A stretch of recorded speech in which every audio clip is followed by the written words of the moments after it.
Hey guys, this is Brandon and Eve, and we're back again with another podcast just as promised because we're going to start making good on our promises, unlike other times. Dolphin Quest, the podcast, numero 2. Yes, that's number 2 for anyone who doesn't speak Espanol out there. So, to start off this podcast, just a little bit of news about the collection is that we are currently at 350 GameCube games total. Yep. Latest 3 are Sims 2 Pets, Blowout, which is, I think, a shooting game, not really sure, and Hot Wheels Velocity X. Right, so... I wish I had something to say about those. Yeah. It's just 3 more into the collection. Well, that's all what it I'm is. wondering, that Hot Wheels Velocity X, so I used to play a... Oh, did you have it for the Game Boy Advance? Because I did. No. So I actually had a Hot Wheels game for PC where essentially it would let you build the tracks. Like, there were a bunch of, like, levels that you would do that would increase in difficulty.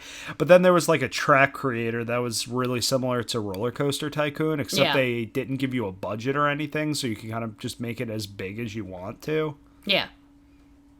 I don't think that's the same thing. Oh. Yeah, the one you're talking about sounds cooler. It is. It was a lot of fun because the whole way that you would unlock new tracks and everything is by getting as many points as possible. And that's when I figured out if after you go on a jump, you flip the car backwards, it reverses your controls and everything. But the entire time it's going, you're getting points for it going backwards. So that was pretty neat. Sort of like in Burnout. Yeah, you get points for doing stuff like that too. Yeah, exactly. So it was similar. Yeah, sounds like a cool game. It was similar to Burnout, but it was a really fun game. Yeah. So I would hope that every Hot Wheels game since then has been like that. But honestly, like if I were to compare that to a game nowadays, I would say Trackmania, just because of the ridiculous stuff that people tend to make. I remember that. Yeah, we have it. Like we have it downloaded on PS4 from the one of the. It was more fun to just watch people play that game. Yeah, exactly. I mean, it was, but also you have to consider that a lot of people were, kind of masters of that game.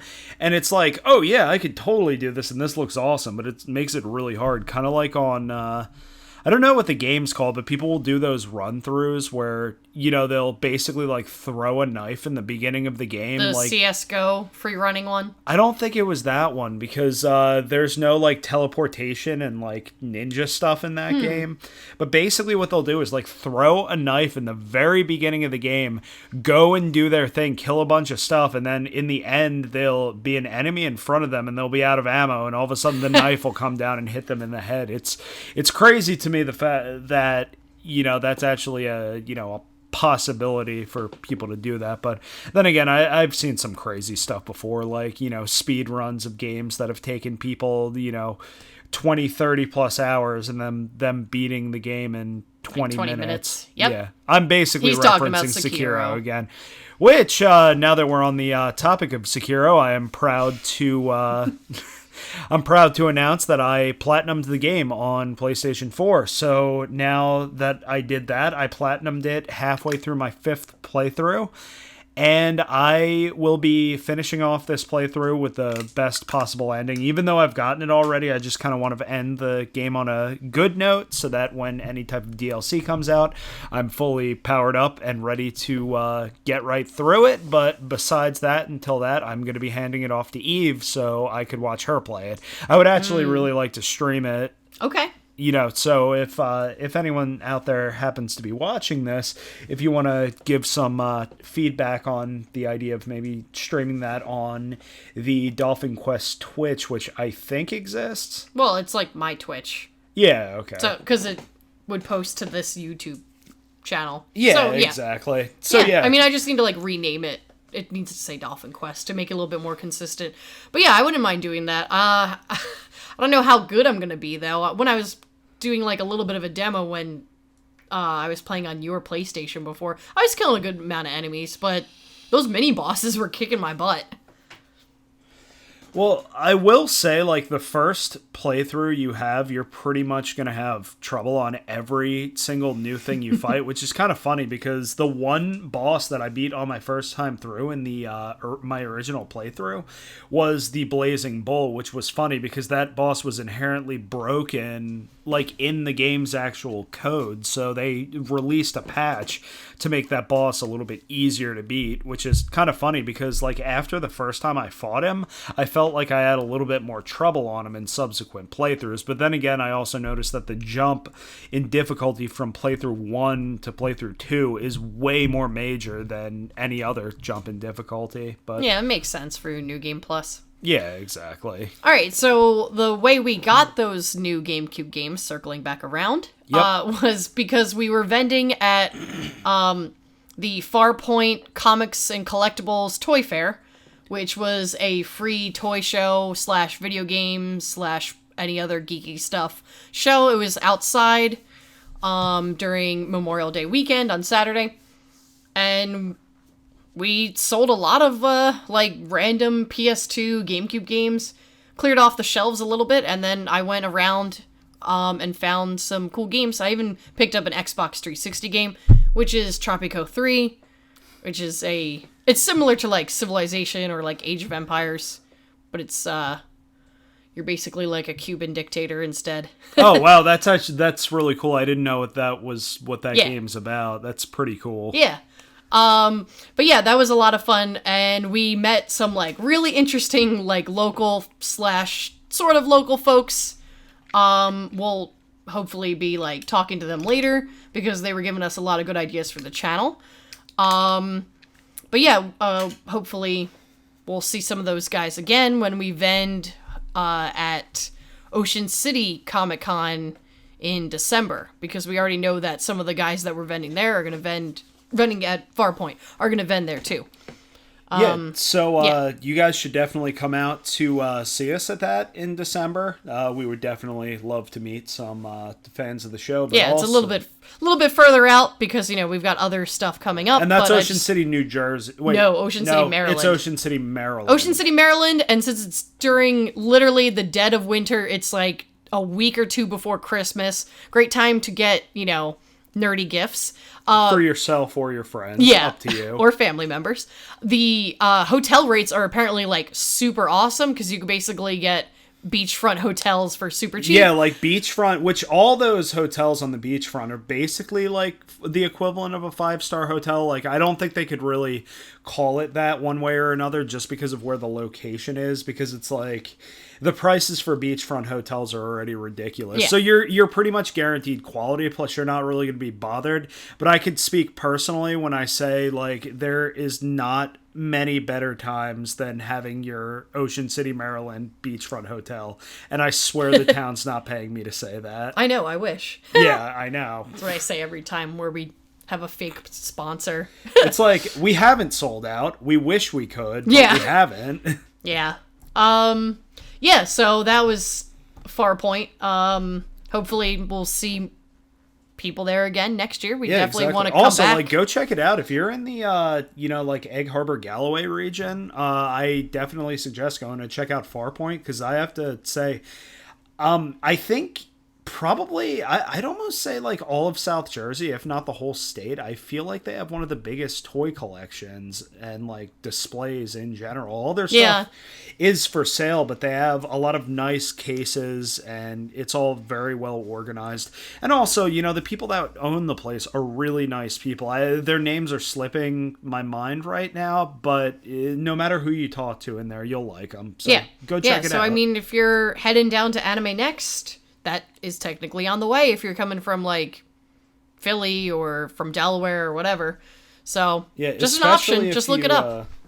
Especially if they're taking the Cape May Lewis Ferry to get here, right? Not really. No, not really. Sorry, guys. A little out of the I don't way. know geography just yet. Yeah, it'd be funny if you said geology. Yeah.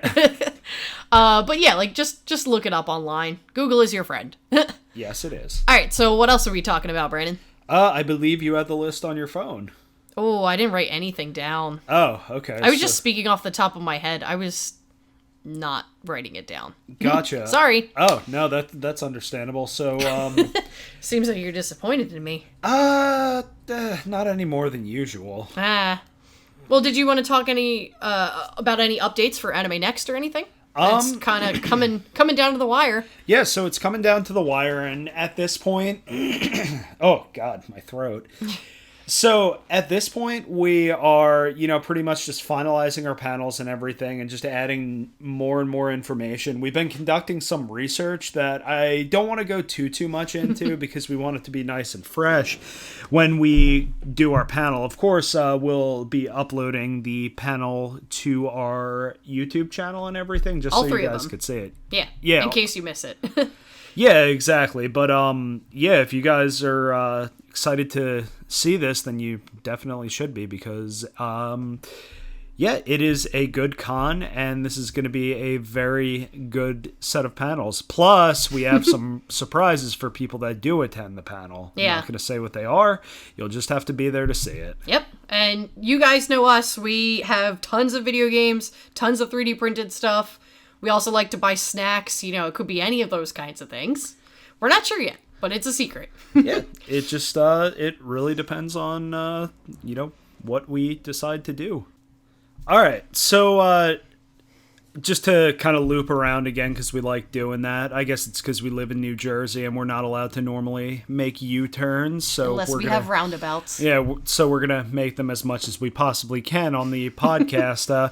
We wanted to talk about our stock a little bit because one of the things we did, we kind of realized that a lot of the things that we have are things that we only have one of and we don't really want to part with because it's, my PlayStation collection, Eve's GameCube collection, of course, and then, some other random stuff. Odds and ends. Yeah, I mean, and there were a couple things, like, for instance, I offloaded my complete in-box Street Fighter 2 for Super Nintendo, but I'm happy because I think the guy that bought it, I think I gave him a good deal on it, and he legitimately seemed excited to play it because it's, you don't really come across that game in particular too much with I would the say, box and everything. Complete that version of the game. Really good manual, too. Because, I mean, I've seen Street Fighter 2, the re-releases of it, but, not the OG SNES version. But yeah, there was it was nice seeing a lot of the people we were selling stuff to, legitimately, oh man, I used to have this. I can't believe that you guys have this.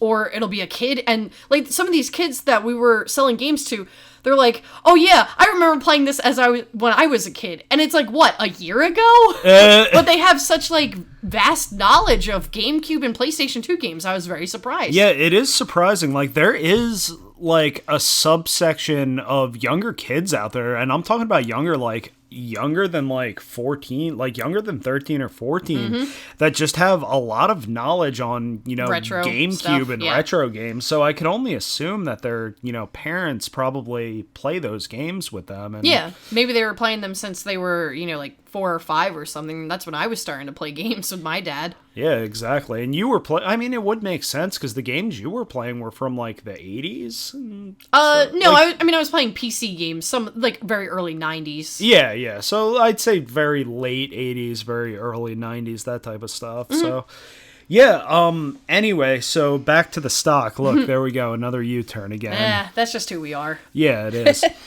So, we went to a fairly new pawn shop in Delaware called the Newark Pawn Outlet, and it's owned by the same people as the Vineland and Glassboro Pawn Outlets, and as I always say, they're super chilled out guys. They will give you a great deal when you go in there. Just be cool to them and they'll be cool to you. But so I'll let Eve take it off a little bit because she kind of headed it up. I only grabbed one thing that day, but I have a story to go along with it, so I know you guys like my stories. Making some bold assumptions there, Brandon. Well, no one's ever told me they like them, but they've never said they don't like them exactly either. I know, I'm just messing around with you. So yeah, when it comes to buying these games, I usually look for notable things or things that at least have a good amount of value, that if someone is not necessarily a huge collector of a certain system, but they dabble in, collecting for that system, and be like, oh, this is kind of like a weird game, or I heard of this, but I never played it, stuff like that. So I picked up a couple of NES games, a lot of Final Fantasy DS games, a bunch of like PS3 games. They're like anime ones, but that's for me. But those NES games, we actually sold a good amount of them at Farpoint. I literally had them in hand for like a day or two before we put them out, and people were like, oh man, you've got Paperboy, you've got Ninja Gaiden, this is awesome. Yeah, it was a pretty big nostalgia trip for a lot of people, but that was really cool because so once again, we always preach about not price gouging or anything like that, and we were cutting people a bunch of deals, but it's cool to be able to bring something to a small convention like that and give someone a really good deal on it, just because of the fact that, just because you have nostalgia for something doesn't mean that you should be, forced to pay top dollar for it. I mean, I'm completely against that type of thinking. Yeah, I think that's just, the type of people we are when it comes to games. If we played it back then and we know that it's worth a crazy amount now, something like, Tron Bon or Mega Man Legends, we know that those games are expensive, but if we wanted to play them, we play them on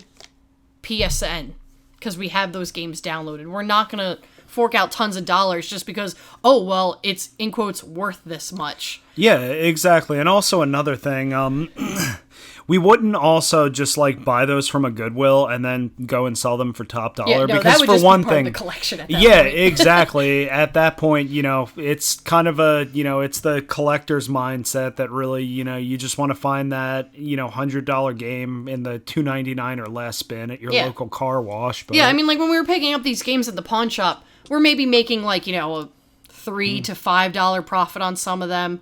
And then the other ones that are a little bit more expensive, those are just ones that I wanted to play in general. So I'm not saying like, oh, well, I got this for $2.99, so I'm going to sell it for, $30 and try and make tons of profit. It's like, no, I want to play this. And then maybe later on I'll trade it to somebody, or sell it in a bundle like we normally do. Yeah, but, so all in all that day we spent like a good, about $100 in the pawn shop, and we did get some good stock with it and everything, but once again, a lot of the stuff goes back into a lot of our profits, I should say, go back into the channel, and they go back into the collection itself. Yeah, into the collection itself, just trying to grow it and make it more impressive and, basically kind of show what we're doing and how we're sustaining it. But another thing that is coming from it is, we've been dabbling around a little bit with trying to write some channel music, because I've honestly been going into the YouTube music library a lot just to get some royalty-free music just to put over our podcast and stuff. But it's not really like stuff I would write myself, because my influences are a lot of like 90s, I guess you could say, like, pop punk and like metal and stuff like that, but it's kind of hard to find things like that fit really well with our channel. So we've been trying to write some music for it, and I will let Eve tell you about this because she's really excited about it. It's something that will, kind of help her make, some of this music. But I didn't buy it, and what if someone bought it in the time that we release this and the time we go back to check on it? Well, just tell them about it, then we could talk about it in the next podcast. It's either going to be, hey, I have this awesome bass, or hey, I don't have this awesome bass. And I'm sad. It'll be an interesting story Yeah. either way. Tell them about it. Alright, so as I was bringing up my games to the counter, I saw this musical instrument hanging from the wall, and I was like, whoa, what is this? It doesn't have any frets on it. And then I noticed the type of strings and the neck, and I was like, that's a bass. That's a 6-string bass without any frets. This thing looks crazy. I want to get it.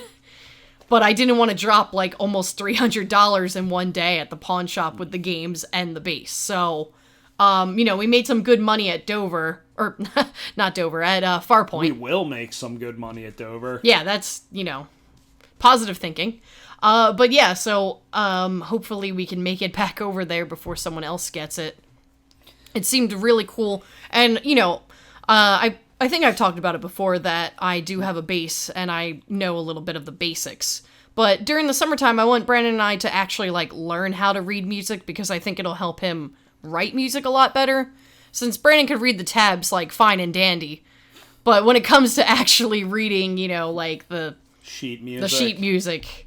And so the reason why I want to learn this stuff is because a lot of like video game or anime music in it and stuff like that, they don't always have tablature.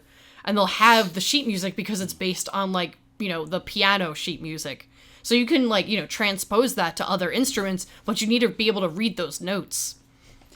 Yeah, that's definitely more important when it comes to writing music too, just because there's so many, time signatures and other things that you have to denote, that sheet music is definitely the best way to do it. So I could kind of play by ear pretty well just because I know a fretboard so well. Anyone who's been playing music for as long as I have can kind of, figure out what they're doing. So sure.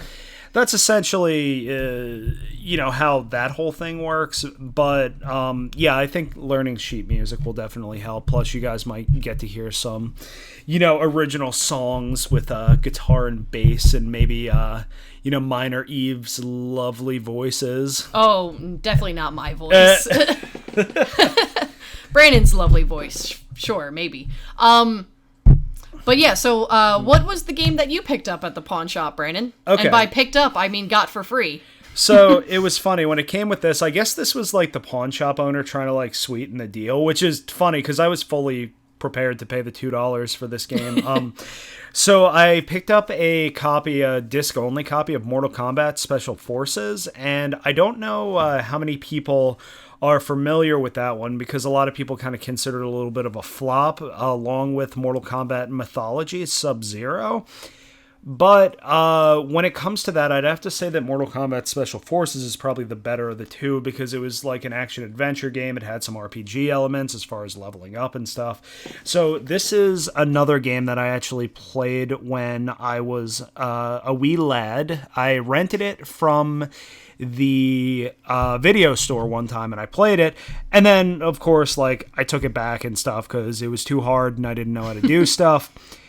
And essentially after that whole shindig happened, I happened to be at a poker game, which kind of leads into I was supposed to tell you guys this before, but I've never actually paid for a copy of Mortal Kombat Mortal Kombat Special Forces, just because of the fact that I'm always put in a situation where it's given to me. I don't know why it happens. It just happens. So the first time you rented it. So the first time I rented it, so that was technically, I won't count that one because it wasn't mine. But the second time we were at a friend's house and we were like, oh, hey, let's, play poker and stuff. And let's get some stuff to bet. So naturally I run home and I grab like a bunch of crap that was laying on my floor. It really wasn't worth anything. I think it was like a couple Pokemon cards and stuff. But I knew not to grab any foils, which is really good. But yeah, so I grabbed some Pokemon cards, some CDs and stuff. I think one of them was like an Aaron Carter CD, which my friends were into like metal and stuff, so I don't even know why I grabbed that one. So it's coming down to like the final hand, and it's me against one of my friends, and he's got up a copy of Dino Crisis and a copy of Mortal Kombat Special Forces. So we play through and everything. I end up winning, and then he tried to, I don't know if he was serious or not, but he was like, oh, I fold as like we revealed our cards. And I was like, well, you can't fold because you already bet it. So anyway, I got the two games from him and everything, which is kind of funny because that copy of Mortal Kombat was actually the one from the video store that I guess he had rented but never took back because for some reason Blockbuster loved to fall for the old, oh, I took that back, you didn't get it trick, which I don't condone. I mean, not that you could really do that anymore. I mean, there's one place in the world you could do it if you are so inclined, but they might make a Twitter post about you, so you should probably... Yeah, I feel like that one probably doesn't fall for that old trick. Yeah, I mean, it was like an okay trick, but then again, like, the whole thing is that, like, businesses just trusted their customers more back then, which I feel like, in general... It was simpler times in the 90s, Brandon. Yeah, exactly. I mean, it was even to the point, I remember where a lot of stores by my house didn't even have, like, security cameras or anything like that. So it's like, and this wasn't even that long ago. This was like the late 90s. Early 2000s. Yeah, I'd have to say like late 90s, early 2000s. And a lot of these places just didn't use use technology like that. So I guess it was either, being too trusting or being too cheap. Yeah, exactly. It was one of the two. I mean, knows? surveillance was expensive back then because Yeah. they had like tape racks in the back. It wasn't even like simple network stuff like it is now. Yeah, so to surmise what Brandon was saying, the first time he got that Mortal Kombat game was through renting it. The second time was by winning it Winning it in a poker game game when I was 12 or so. Yeah. Well, poker games are fine when you're kids as long as you're not betting money. Yeah, there might have been a couple quarters in that. Yeah. Oh, getting a little too rich for my blood. Yeah, I know. And then the third time, Brandon was just given the game from the pawn shop owner. Because I was buying lots of video games. Yeah. Yeah, I mean that definitely worked out, but yeah, it's funny. I have a million stories like that, and you guys will probably get to hear most of them at one point or another. Yeah, I don't know. Hit like if you want me to make a web comic. I'm probably gonna do it anyway, but I wouldn't mind the support. So let's see. Besides that, is that pretty much everything? I guess pretty much it's just the long haul over to Anime Next at this point. Yeah, and then I guess after Anime Next, Too Many Games. Yeah, Too Many Games. / my birthday is around that time. Yeah, exactly. So we'll have a lot to talk about with Too Many Games. Yeah, that's... I was gonna say, that's something that me and Brandon have mentioned before, that Too Many Games is probably one of our, like, top like 3 conventions, I guess. Definitely the best video game convention we've gone to. Yeah, that's for sure. Too Many Games is like on a completely different level, mostly just because the fact that there's so much to do. Like it's a $50 fee for an all weekend pass. Ooh. And also it's bigger this year. Yeah, exactly. And it also hall. goes until like 3 in the morning now too, doesn't it? I think still till 2, but you get to play video games till 2 in the morning. Yeah, which is with strangers. Yeah, which is like super sweet. I mean, like if there's like a convention that I have met people at that I actually, like and like to keep up with, it's definitely Too Many Games. Yeah. Yeah, I think that's kind of it. Yeah. I mean, not quite as long as the last one, but I think that's okay because that was our first podcast. Yeah, exactly. We had like a lot held up. It was a dam breaking. Yeah. Well, because before that, when we would do like pawn shop pickups and stuff like that, we'd take time to like make a full video. But, sometimes we would make the video and we're like, we're not really like, confident in it. Yeah. Yeah. But it's like, it makes it a lot easier because then we could throw in the pictures and just kind of get a little bit more candid with it. Mm-hmm. Yeah. Yeah, exactly. Plus, I get to flex my Microsoft muscles. Paint muscles. Yeah, that too. Yeah. But yeah, guys, besides that, I hope you're enjoying the podcast because, they're probably not stopping even if you hate them. More to come. Yeah, more to come. So besides that, this is Brandon and Eve from Dolphin Quest reminding you to stay cool. And don't flip out. Yeet.